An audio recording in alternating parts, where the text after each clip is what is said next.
Reflection of light, प्रकाश की परावर्तन क्या होती है। प्रकाश की परावर्तन में हम लोग समझेंगे कि परावर्तन में टकरा कर लौटना, परावर्तन मतलब टकरा कर लौटना। अब यहाँ जैसे कि यहाँ अगर मान लीजिए दीवार है, अगर ऐसे अगर टकरा के जाएगी या लौट जाएगी, इसी को हम लोग कहते हैं प्रकाश की परावर्तन। जब यानी हम लोग प्रकाश परावर्तन देखते हैं कि जब प्रकाश की किरणें किसी वस्तु से टकरा कर लौट जाती है तो उसे हम लोग प्रकाश का परावर्तन कहते हैं। जब प्रकाश की किरणें किसी वस्तु से टकरा कर लौट जाती है तो उसे प्रकाश की परावर्तन कहते हैं। तो प्रकाश की परावर्तन की हम लोग व्याख्या करते हैं कि प्रकाश की परावर्तन में आपतित किरण क्या होती है।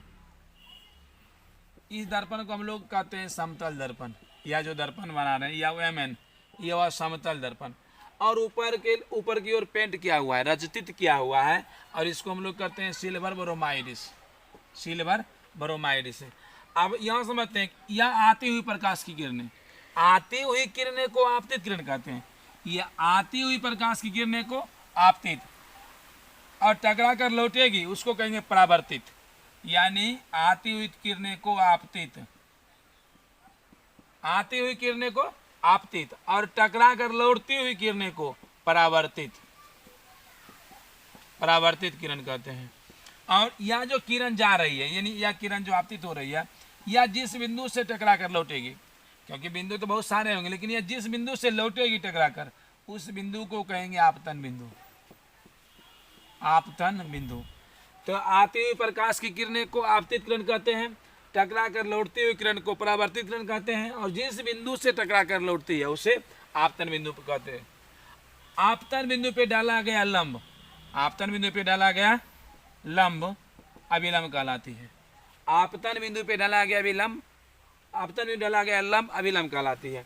अब हम लोग समझते हैं कोण, या जो कोण देख रहे हैं आप लोग, यह कोण कहलाएगा आपतन कोण, आपतन कोण। और यह कोण कहलाएगा परावर्तन कोण, यह कोण कहलाएगा परावर्तन कोण। यह कोण कहलाएगा आपतन कोण, और यह कोण कहलाएगा परावर्तन कोण। आपतन कोण किसे कहते हैं? तो आपतित किरण, आपतित किरण, आपतित किरण और अभिलंब के बीच, आपतित किरण और अभिलंब के बीच, यानी आप लोग देख रहे हैं कि आपतित किरण और अभिलंब के बीच, ये दोनों के जो बीच कोण बन रहा है, यानी कोण आई, उसे कहते हैं आपतन कोण, उसे कहते हैं आपतन कोण। परावर्तन कोण, परावर्तित किरण, परावर्तित किरण, परावर्तित किरण और अभिलंब के बीच यह जो कोण बन रही है आर, इसको कहते हैं परावर्तन कोण। तो हम लोग देख लिए कि आपतन कोण, परावर्तन कोण। अब हम लोग समझते हैं प्रकाश की परावर्तन का दो नियम होते हैं। चलिए हम लोग समझते हैं आपतन कोण मतलब प्रकाश के परावर्तन के कितने नियम है। प्रकाश के परावर्तन के दो नियम है। पहला नियम, आपतन कोण, आपतन कोण, यह जो कोण है, यह जो कोण है, मान ली यह कोण और यह कोण दोनों बराबर होते हैं, यानी पहला नियम आपतन कोण परावर्तन कोण के बराबर होता है। प्रकाश परावर्तन का पहला नियम आपतन कोण परावर्तन कोण के बराबर होता है, यानी कोण आई बराबर कोण आर, कोण आई बराबर कोण आर, कोण आई बराबर कोण आर। अब दूसरा नियम देखते हैं, यह किरण हुई आपतित, यानी आने वाली किरण आपतित किरण, या लौटती है तो परावर्तित किरण, या जो डाला गया लंब या विलंब, यानी आपतित किरण, परावर्तित किरण तथा अभिलंब, अभिलंब, तो तीनों आप देख रहे हैं कि एक ही समतल में है, एक ही प्लेन में है। तो हम दूसरा नियम कहेंगे कि आपतित किरण, परावर्तित किरण तथा आपतन बिंदु पे डाला गया अभिलंब, तीनों एक ही समतल में होते हैं। आपतित किरण, परावर्तित किरण तथा आपतन बिंदु पे डाला गया अभिलंब, तीनों एक ही समतल में होते हैं। तो हम लोग यहाँ देखें कि प्रकाश के परावर्तन के दो नियम है। अब हम लोग समझते हैं कि प्रकाश के परावर्तन के बाद के दर्पण, दर्पण क्या होती है? दर्पण, दर्पण को हम लोग मिरर कहते हैं, जिसको आईना भी कहते हैं। तो दर्पण क्या? आईना, मिरर। और मिरर जैसे यह मिरर हुई तो वो गोलीय दर्पण, गोलीय दर्पण दो प्रकार की होती है। गोलीय दर्पण, गोलीय दर्पण, एक अवतल दर्पण, अवतल, दूसरा उत्तल, अवतल और उत्तल, अवतल और उत्तल। तो हम लोग दर्पण समझ रहे हैं, गोलीय दर्पण। गोलीय दर्पण क्या होती है? अवतल, अवतल, यह एक गोला है और यह खोखला गोला है।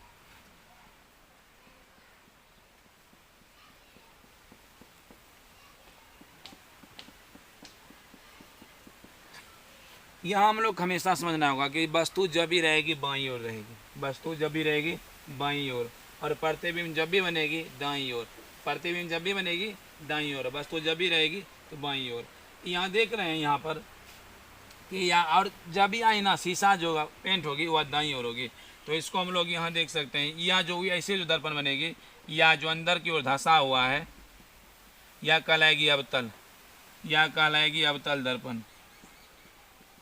अवतल दर्पण। और अगर ऐसे बनेगी ये अंदर की ओर उभरा हुआ जो है बाहर की ओर है, या कहलाएगी उत्तल दर्पण, उत्तल दर्पण। अवतल दर्पण में हम लोग अ व तो ल लिखते हैं अवतल। अवतल में आप लोग देख रहे हैं कि ऐसे कोई ट्रिक नहीं है, लेकिन यह जो देख रहे हैं माइनस, यह माइनस है, इसका मतलब कि अवतल में सब कुछ माइनस होता है।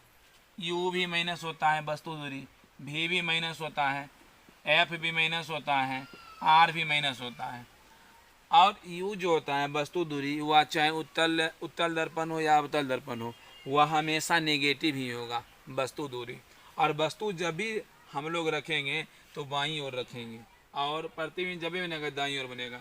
तो अवतल में सब कुछ ऋणात्मक होता है। उत्तल, उत्तल अगर लिखते हैं तो उत्तल में देखिए कोई चीज नहीं आ रहा है, यानी उत्तल हमेशा सब कुछ पॉजिटिव होता है। हाँ, लेकिन उत्तल में वस्तु दूरी भी निगेटिव होगी। तो अवतल में और उत्तल अवतल में देखिए गौर से, तो बड़ा कौन है? 1 2 4 अक्षर की है, 3 अक्षर की, तो बड़ा है। अवतल दर्पण में बड़ा प्रतिबिंब बनेगा क्योंकि बड़ा है, अवतल दर्पण बड़ा है, बड़ा बनेगा। और उत्तल छोटा है तो छोटा बनेगा। हम लोग यहाँ समझे कि अवतल दर्पण में बड़ा प्रतिबिंब बनेगा, उत्तल में छोटा प्रतिबिंब बनेगा। और अवतल में फोकस दूरी, चाहे वस्तु दूरी, चाहे प्रतिबिंब दूरी, सभी माइनस में होगा, उत्तल में प्लस में होगा। अब हम लोग समझते हैं यहाँ पर कि यह सेंटर होती है, यह केंद्र, तो गोला, यह भी एक गोला है। तो गोला का जो केंद्र होता है, उस केंद्र को हम लोग वक्रता केंद्र कहते हैं। यह खोखला गोला है। तो खोखला गोला यानी दर्पण जिस खोखले गोले का भाग है, दर्पण यह गोला है, तो गोला कौन सी है? खोखला है, अंदर में कुछ नहीं है। तो दर्पण जिस खोखले गोले का भाग है, दर्पण जिस खोखले गोले का भाग है, उस गोले के केंद्र को वक्रता केंद्र कहते हैं। यानी हम कह सकते हैं कि गोला के केंद्र को वक्रता केंद्र कहते हैं, और गोला के त्रिज्या को, आर को, हम वक्रता त्रिज्या कहते हैं। यानी गोला के त्रिज्या को वक्रता त्रिज्या कहते हैं। लेकिन हम ऐसे भी बोल सकते हैं, जिस दर्पण या दर्पण जिस खोखले गोले का भाग है, दर्पण जिस खोखले गोले का भाग है, उस गोले की त्रिज्या को वक्रता त्रिज्या यानी आर कहते हैं। और वक्रता केंद्र यानी जिस गोला केंद्र जो है सी मतलब वक्रता केंद्र होती है। अब हम लोग समझते हैं कि दर्पण के ध्रुव, दर्पण के ध्रुव, दर्पण के मध्य बिंदु, या देख रहे हैं दर्पण के मध्य बिंदु, दर्पण के मध्य बिंदु को हम लोग ध्रुव कहते हैं। ध्रुव यानी पोल, पी। हम लोग आर समझे, पोल समझे, और आर मतलब यही वक्रता त्रिज्या, वक्रता त्रिज्या। वक्रता त्रिज्या किसे कहते हैं? दर्पण जिस खोखले गोले की भाग होती है, उस गोले की त्रिज्या को वक्रता त्रिज्या कह सकते हैं। कि अरे यही गोला के त्रिज्या को वक्रता त्रिज्या कहेंगे, और गोला के केंद्र को वक्रता केंद्र कहेंगे। अब यहाँ होती है एफ बराबर, एक सूत्र होती है बराबर r/2, यानी फोकस दूरी त्रिज्या की आधी होती है। फोकस दूरी त्रिज्या की आधी होती है। या r बराबर 2f, वक्रता त्रिज्या फोकस दूरी की दुगुनी होती है। वक्रता त्रिज्या फोकस दूरी की दुगुनी होती है। तो हम लोग देखें कि अवतल दर्पण, तो अवतल दर्पण में सब ऋणात्मक होती है, ये भी, क्योंकि आप देख रहे हैं यहाँ माइनस। तो अगर पूछे कि बड़ा फोटो यानी बड़ा प्रतिबिंब किस में बनता है? अवतल में। छोटा उत्तल में बनता है, और बराबर समतल में बनता है। अब हम लोग समझते हैं कि दर्पण यानी आईना, आईना जो देखते हैं, जैसे सैलून हुआ, चाहे नाई हुआ, उसके बाद सौर भट्टी हुआ, चाहे गाड़ी की हेडलाइट हुआ, तो हम लोग देखते हैं जैसे कि यहाँ कि अवतल दर्पण में कहाँ का प्रयोग होता है? तो दाढ़ी जो बनाते हैं सैलून में देखते हैं, तो सैलून में जो दाढ़ी बनाते हैं वहाँ भी अवतल दर्पण होता है। उसके बाद सौर भट्टी में भी, सौर भट्टी वहाँ भी अवतल दर्पण का उपयोग होता है। डॉक्टर जो होता है वह क्या कहते हैं, कोई भी चीज़, नाक, गला इत्यादि छोटे छोटे वस्तुओं को देखने के लिए जगह को मतलब वो अवतल दर्पण का उपयोग करते हैं। और उत्तल दर्पण का उपयोग हम लोग उत्तल दर्पण का उपयोग साइड मिरर के रूप में करते हैं। उत्तल दर्पण का उपयोग साइड मिरर, और इसमें क्योंकि वस्तु छोटा बनता है और इसमें वस्तु बड़ा बनता है, तो हम लोग यहाँ देखते हैं फिर एक बार अवतल दर्पण। यह जो हुई MN, यह हुई अवतल दर्पण, और यह हुई C वक्रता केंद्र, और यह हुई F और यह P, यानी ध्रुव से लेकर F के बीच की दूरी, यानी ध्रुव से लेकर फोकस के बीच की दूरी को हम फोकस दूरी कहते हैं। और ध्रुव से लेकर वक्रता केंद्र के बीच की दूरी को हम लोग वक्रता त्रिज्या कहते हैं। और ध्रुव से लेकर यहाँ से यहाँ तक की दूरी, मतलब फोकस से लेकर ध्रुव से लेकर फोकस के बीच की दूरी को हम लोग फोकस दूरी कहते हैं।